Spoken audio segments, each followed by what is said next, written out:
Hey guys, Jeffries here, and welcome back to Football Manager The Basics. Last episode we smashed Bristol Rovers in the first leg of the playoff semi-finals. We beat them 4-1, as you can see here. However, that was the home game. We now have the away leg to contend with, and considering the fact pretty much our entire team from the first leg is fighting fit, and there's not really anyone else we can bring into the lineup to replace them. The only change I might make was bringing Schumacher in, but I don't think he's actually good enough to replace anybody in our team. So we're pretty much going to go for the same lineup again for the second leg. Actually no, I'm going to make one change. I'm going to bring Partridge in for Mambo, because Mambo did make an error in the last match. So we're going to do that. Let's play. Much quicker intro than the last episode, where it took us 6 minutes to pick a lineup. That was unbelievably long. I do apologise for that, guys. Okay, let's get going. I think Bristol Rovers have picked the same team as well. Beardsley up front, Mohamed and Navas on the wings, Harper in the deep lying role, O'Toole and Richardson. Yeah, they've pretty much picked the same team as well. So that makes things more interesting, because it is the same lineup against the same lineup.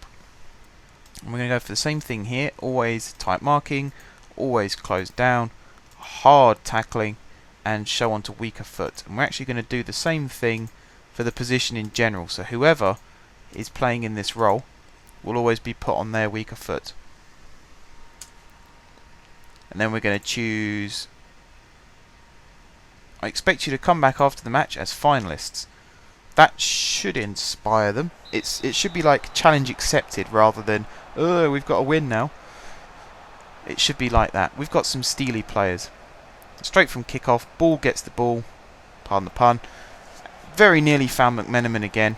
Again, a good start. An impressive start. Very impressed with that start.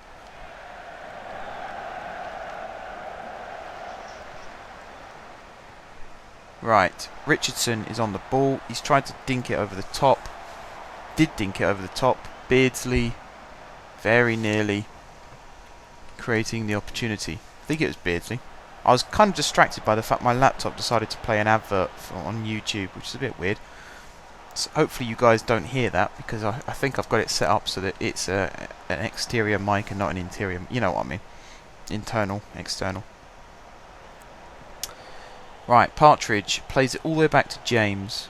That must be something to do with the less risky passes. James short to Roberts, to Partridge, into Marrow, out to Ball, to Marrow again, to Morris, McMenamin, out wide to McLaughlin. Put on a bit of a chase there for Blair, but I think Blair's going to reach it. He has, you know. He's found Elliott at the back post, and what a goal! Well played, Matty Blair. Fantastic play. To keep that one in and to pick out a teammate. First touch from Elliott was good. Brought it onside onto his right foot and then just drove it underneath the keeper. Very, very well played. We are cruising now. We are very much... We have 1 foot in the final. Let's put it that way. And if you look at the stats on screen... Bristol Rovers have had 3 shots compared to our 2. We've had 1 on target and they've had none. Possession-wise, we are dominating. Free kicks and fouls are exactly the same. So that's interesting. And that's Hughes with the ball over the top, and it was just over the top of David Ball's head. Ran through to Mildenhall. We're only 22 minutes gone in this game. So there's still plenty to play for. Bristol Rovers are still technically in this. I'm not going to say that we're going to concede 4 goals. But then I'm not going to say we're going to keep a clean sheet either, because we always manage to let 1 in. You see here, Navas played through. Gets past his man. And of course David James doesn't catch it there.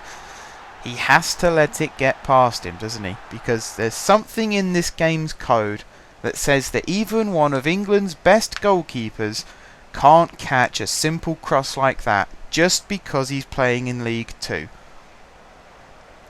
Like he's suddenly forgotten how to catch a ball. And that was a shocking free kick from Morris. And sure enough, Bristol Rovers are on the counter-attack. And there's a ball played across. Ow, wow, James managed to catch it. You might not be able to hear this, but I'm currently giving him a round of applause because he managed to catch the ball. Right, there's Elliott, our goal scorer. Inside to Hughes, to Ball. Pulls it back to Marrow. Shot saved first time, shot blocked second time. But we've got a corner, so we can't complain at that. And hopefully Morris does a better job this time, swinging it in. Oh, he found the head of Marrow, who unfortunately for us headed it over the bar. Marrow has been a fantastic player for us this season. He originally started as a right back, right the way back at the start. We then played him at centre back for a little bit, and then I found out that he could actually play in the cam role, and we retrained him for that as well. So he can play in 3 key positions in our team. And yeah, he's one of my favourite players this season. Him and Elliott, I think, have made the difference. That was a good effort from Hughes. He's made a bit of a difference to us as well. Retraining him as a left back was probably one of the best decisions I've made in this series, because he's really helped us out. That was one of our weak points, whereas now it's one of our strong points. And do you know what? It's just come up on the top right corner there saying Marrow isn't having one of the best games of his career. That was me thinking he was having a good one. He's got a match rating of 5.9. Let's be aggressive and say I'm far from pleased. Now Blair, I'm going to change his one because I have been pleased with him. Oh. That backfired somewhat. Tactical changes. What if I changed that formation? Do we have people to play in that formation? Not really, no. So we're going to have to stick to what we had. No one's really getting tired, so we might as well leave it as is. See how they get on in the second half. My biggest concern now is keeping Beardsley quiet, because he scored in the first leg. He's been a pain just in general making chances. He had a shot saved in the last leg as well, which could have easily gone in. We've got to keep him quiet. Let's just keep this game at 1-1, and we'll go through to the final on 5-2 aggregate. That would be the most ideal scenario here. So yeah, I was talking about Marrow. His match rating has improved, as it happens, to 6.6. And he is a player, definitely, who I want to bring in again next season. It might have to be a loan deal again, because I doubt we can afford his wages. But we'll see. You never know. You never know. Right, tactical changes. Ngesson on for McMenamin again. Move ball to the right striker slot. And I've also brought on Mambo for... Actually, I don't want to bring on Mambo, because I'm still thinking about that mistake he made. Ashton for McLaughlin. And then we're going to move Roberts out to right back. And that should see us through to the end of the match. There's only 11 minutes left. That was a really poor kick from James. Not only can he no longer catch a ball, he can no longer kick a ball, because he's now playing in League 2 and not the Premier League anymore. It's a really annoying feature on this game, I think. There must be a reason as to why they've decided to do it, but it just seems to be you've got a player who's played in the Premier League virtually all his career, and then suddenly he forgets how to catch a ball because he's dropped down a couple of divisions. And that's Ryan Brunt with the goal. And with 10 minutes to go, 2 subs on the horizon, we are now only 2 goals in front. That's a really poor piece of goalkeeping. That is really, really poor. He should be able to save that with his eyes closed and his hands tied behind his back. That's how simple that save should have been. We've made our subs anyway. There's Parks with the header, and there's Matt Harold to make it 5-4. My God. I can't cope anymore. We're changing tactics. We're going for super defensive. I don't even care anymore.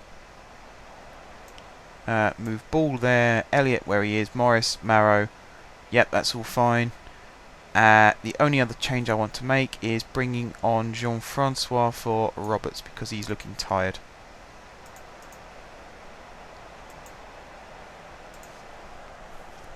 Come on, Fleetwood.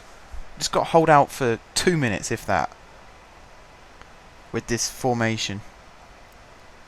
I don't like it when we start with a goal kick. That always means bad things.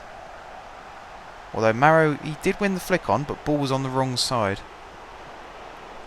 There's McChrystal. He's pumped it forward. Ashton heads it back.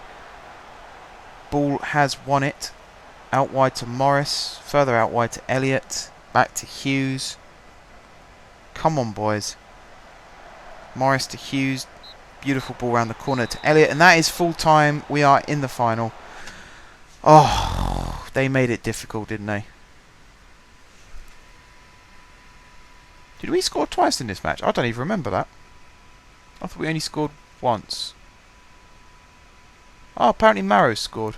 That must have been whilst I was changing the tactics. But yeah, okay, we're in the playoff final. Brilliant. I believe we are playing Chesterfield, which is not so brilliant because they beat us 2-0 the last time we played them. However, we weren't using this brand new tactic then, so maybe we'll get the better of them this time. But that will be in the next episode, guys, because it is time to end this one. So, thank you very much for watching. If you haven't subscribed to my channel, be sure to click the subscribe button. If you have already subscribed to my channel, thank you guys for your continued support. And until next time, I will see you soon.